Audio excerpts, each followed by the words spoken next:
নমস্কাৰ মোৰ YouTube channel learn two লাৰ্ণলৈ তোমালোক সকলোকে স্বাগতম জনাইছোঁ। আজি তোমালোকক ক্লাছ 10ৰ অনুশীলনী 1.3ৰ কুৱেশ্যন নম্বৰ 1 সমাধান কৰি দিম। তোমালোকে ভিডিঅ'টো অলপো স্কিপ নকৰাকে ভিডিঅ'টো শেষলৈকে চাবা। যদি মাজতে অলপ এৰি স্কিপ কৰি চোৱা তেতিয়াহ'লে গোটেই অংকটো বুজি নাপাবা। তোমালোকৰ বুজি পাওঁতে অসুবিধা হ'ব, গতিকে তোমালোকে ভিডিঅ'টো সম্পূৰ্ণকৈ চাবা। ঠিক আছে, মই ভিডিঅ'টোলৈ আগবাঢ়ো। ইয়াতে প্ৰথম কুৱেশ্যনটো দিয়া আছে, দেখুওৱা যে ৰুট 5 এটা অপৰিমেয় সংখ্যা। এতিয়া অপৰিমেয় সংখ্যা যদি হয় তেতিয়াহ'লে আমি প্ৰথমতে ইয়াত কি কৈছে দেখুৱাব দিছে ৰুট 5টো অপৰিমেয় সংখ্যা। আমি প্ৰথমতে আমি ধৰি ল'ম, উল্টাকৈ ধৰিম, আমি ওলটাকৈ ধৰি ল'ম ৰুট 5টো এটা পৰিমেয় সংখ্যা।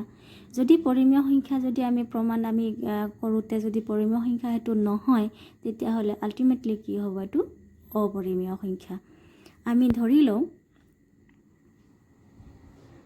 ধৰোঁ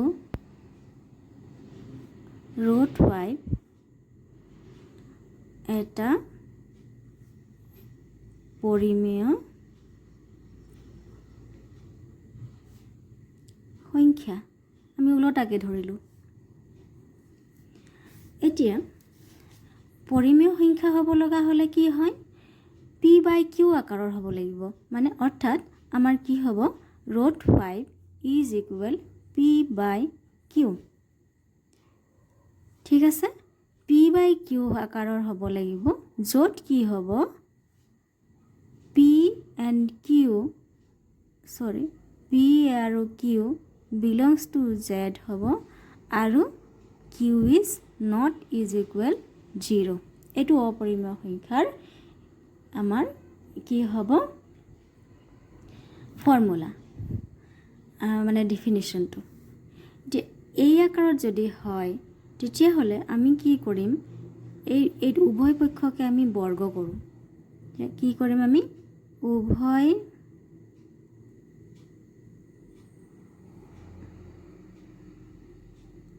পক্ষক বৰ্গ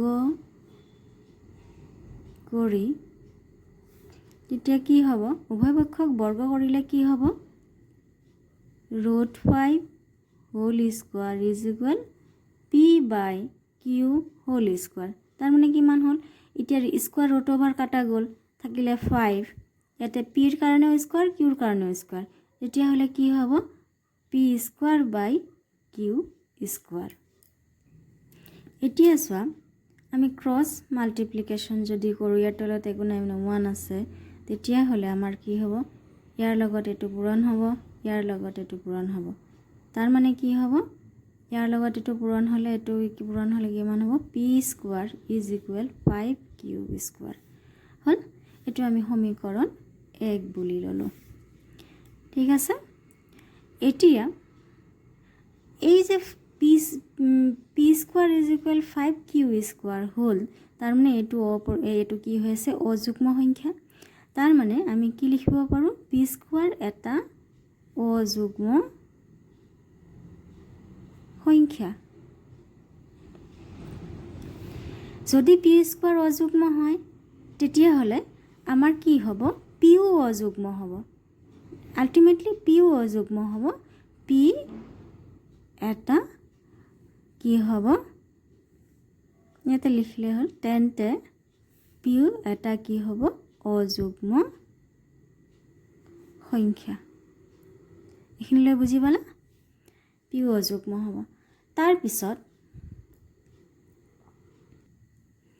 তাৰপিছত আমি কি ল'ব পাৰোঁ, এতিয়া আমি আৰু এটা বেলেগকৈ ধৰি লওঁ, p ইজ ইকুৱেল, আমি কি ল'ম, বেলেগ ধৰি ল'লোঁ, এইটো 5m ল'ব পাৰা, c ল'ব পাৰা, b ল'ব পাৰা, যিকোনো আৰু। মই এটা ধৰিলোঁ p ইজ ইকুৱেল 5x, য'ত কি হ'ব, x is belongs two z, জেডৰ অন্তৰ্ভুক্ত হয়। তেতিয়াহ'লে আমাৰ কি হ'ব ইয়াত উভয় পক্ষক আমি বৰ্গ কৰিলে কি হ'ব পি স্কোৱাৰ ইজ ইকুৱেল কি হ'ব 5x হোল স্কোৱাৰ আমি ইয়াতে লিখিলোঁ উভয় পক্ষক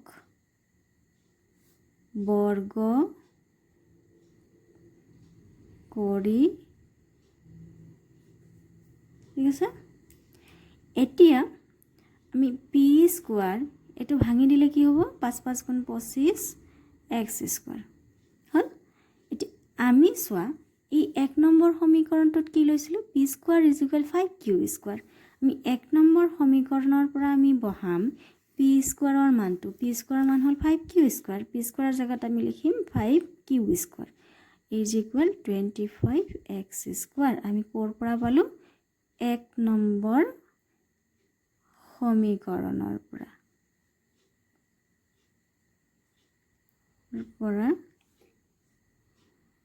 আমি 1 নম্বৰ সমীকৰণৰ পৰা আমি এইটো পালোঁ তেতিয়াহ'লে আমি কি লিখিব পাৰোঁ এতিয়া চোৱা ইয়াতে 5 দি যদি আমি হৰণ কৰোঁ ইয়াক 5 দি হৰণ কৰিলে 5 কাটা যাব এইটো 5 ৰে হৰণ কৰিলে 5 5 গুণ 25 তাৰ মানে 5 ৰে হৰণ কৰিলে এইটো 5 কাটা যাব q স্কোৱাৰ থাকিলে 5 5 গুণ 25 5 থাকিলে x স্কোৱাৰ হ'ল এতিয়া চোৱা এই 5x স্কোৱাৰ যে হ'ল এইটোতো এটা অযুগ্ম সংখ্যা তেতিয়াহ'লে আমি কি ক'ব পাৰোঁ q স্কোৱাৰো এটা অযুগ্ম সংখ্যা যদি q স্কোৱাৰ অযুগ্ম হয় তেন্তে q অযুগ্ম হ'ব তেতিয়াহ'লে আমাৰ কি হ'ব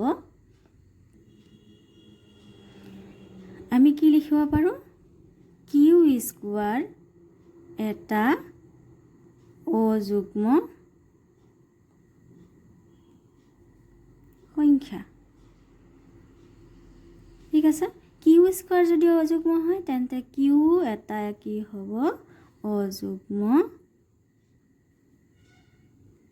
সংখ্যা ঠিক আছে আমি এতিয়া কি পালোঁ q অযুগ্ম পালোঁ আৰু এইফালে চোৱা আমি ইয়াত পিও পাইছোঁ অযুগ্ম সংখ্যা আল্টিমেটলি পি আৰু কিউ দুইটাই কি হৈ গ'ল অযুগ্ম সংখ্যা পি আৰু কিউ যদি দুইটাই অযুগ্ম সংখ্যা হয় তেতিয়াহ'লে আমাৰ কি হ'ব পি আৰু কিউ দুইটাই অযুগ্ম হ'লে ইয়াতে আমি লিখোঁ পি আৰু কিউ দুয়োটাই অযুগ্ম সংখ্যা তেতিয়াহ'লে কি হ'ব পি আৰু কিউৰ সাধাৰণ গুণিতক কি হ'ব বা সাধাৰণ উৎপাদক যেটো দুইটাৰে থাকে সাধাৰণ উৎপাদক কি হ'ব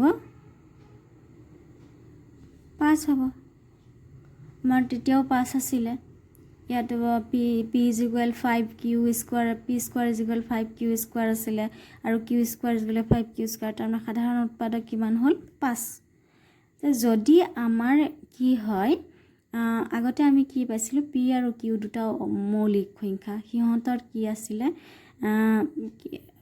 একৰ বাহিৰে কোনো কি নাছিলে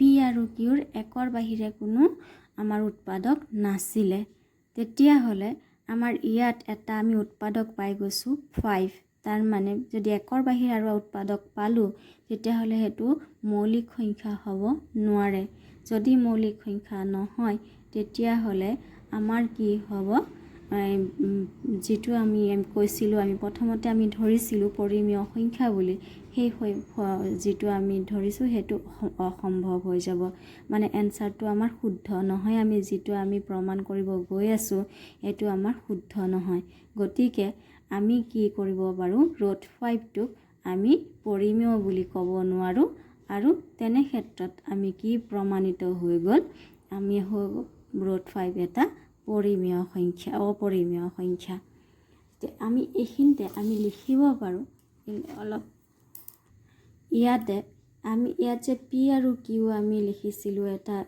ইয়াতে মানে মৌলিক সংখ্যা, এইখিনিতে আমি লিখিব পাৰোঁ পি কিউৰ কি হ'ব, একৰ বাহিৰে কোনো উৎপাদক নাই। একৰ বাহিৰে যদি আমাৰ উৎপাদক নাথাকে তেতিয়াহ'লে আমি নাই বুলি ধৰিছোঁ, আমি উৎপাদক পাই গৈছোঁ কিমান 5, তেতিয়াহ'লে আমাৰ কি হ'ব, উৎপাদক যদি আমি 5 পাই গৈছোঁ তেতিয়াহ'লে আমাৰ কি হ'ব, এইটো এটা পৰিমেয় সংখ্যা নহয়। তাৰ মানে যিটো ইয়াতে 5টো আমাৰ সম্ভৱ নহয়, উৎপাদক 5 পোৱা আমাৰ উচিত নাছিলে, ইয়াতে যিটো আমাৰ প্ৰমাণ কৰিব দিছে, যিটো সম্ভৱ নহয়।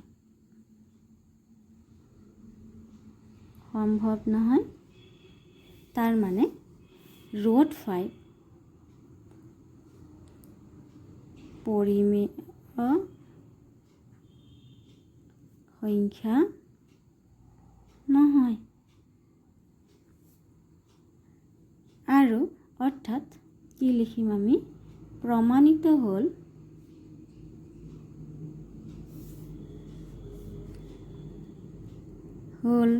যে ৰুট 5 এটা অপৰিমেয় সংখ্যা।